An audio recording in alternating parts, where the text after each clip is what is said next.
नमस्कार मंडळी, लग्नानंतर होईलच प्रेम या मालिकेचे येणारे पुढील नवनवीन भाग पाहण्यासाठी आपल्या चॅनलला सबस्क्राइब करा।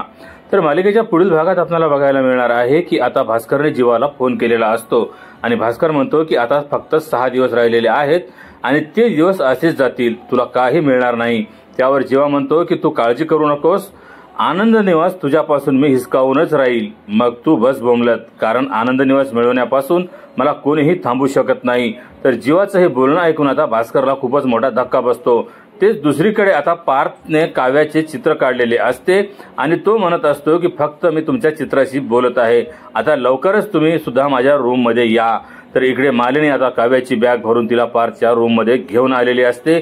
मालिनी म्हणते की आजपासून तुझा वनवास संपला, तू तुझ्या नवऱ्यासोबतच आता राहू शकतेस। तर काव्याला बघून आता पार्थला खूप आनंद होतो आणि तो म्हणतो की तुम्ही आलात। तर मालिनी आता स्वतःहून पार्थ आणि काव्याला एकत्र आणते। तर येणाऱ्या पुढील भागामध्ये या सीनला आपल्याला पाहायला मिळणार आहे आणि आता पुढील भागामध्ये जीवा भास्करकडून आनंद निवास कसा हिसकावून घेतो हे सुद्धा आपल्याला पाहायला मिळणार आहे। तर पुढील भाग अवश्य बघा आणि जर हा व्हिडिओ आवडला असेल तर व्हिडिओला लाईक आणि चॅनलला सबस्क्राइब करायला विसरू नका।